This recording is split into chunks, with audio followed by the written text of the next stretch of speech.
I have a confession to make. I was wrong. I was wrong. You see, when I left graduate school to become a professor, I thought that teaching was lecturing. After all, that's how my mentors taught. I remember one in particular who would slowly pace back and forth across the stage with his hands behind his back, looking down, only to extend one arm to touch the wall before turning around to pace back. That was my motto of a teacher. But I was wrong. Every study has shown that students learn next to nothing from a lecture. One instructor quizzed students after his lecture and found that only 10% showed any signs of remembering it, while another found that right after his lectures, almost none of the students could answer a question, "What was the lecture you just heard about?" It turns out that I was in the wrong place. Instead of watching my professors, I should have been in the athletic department watching the coaches, because the number one influence on student learning is feedback on their work, and coaches teach through feedback. They spend very little time lecturing their athletes.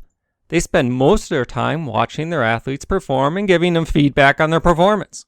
But don't college instructors give feedback on student assignments? Well, they grade, but the feedback is unhelpful.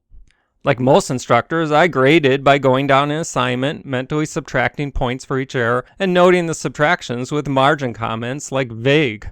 But that doesn't help the student. The student who sees vague thinks to himself, "It's not vague to me, why is it vague to you?" By contrast, a coach is fundamentally performance-oriented. They're rated by how their athletes perform, and so their feedback is intended to improve the athlete's performance. A coach doesn't tell their player, "Your swing is wrong," and walk away.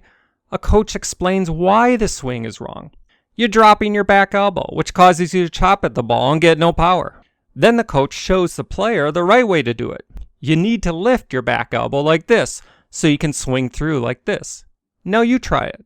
As college instructors, we tell students what they did wrong, but rarely model how to do it right. What I did was just justifying the grade. It's not teaching. Coaches also understand that improvement comes incrementally.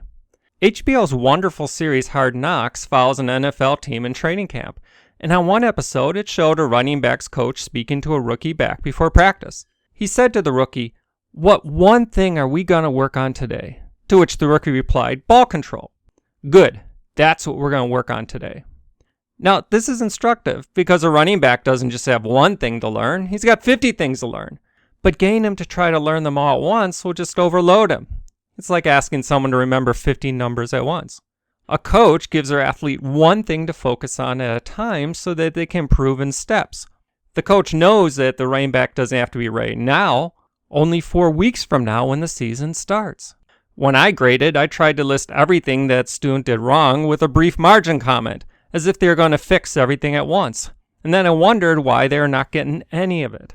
As an athlete, I also know that the difference between winning and 10th place can come down to motivation alone.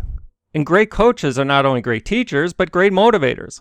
This doesn't mean empty cheerleading. Jerry Kramer once had a bad practice where Vince Lombardi constantly bawled him out. In the locker room afterwards, his head was drooping and he was ready to quit. When Lombardi saw this, he came over to Kramer and told him that he could become the best tackle in the league. That gave Kramer a goal and the motivation to achieve it.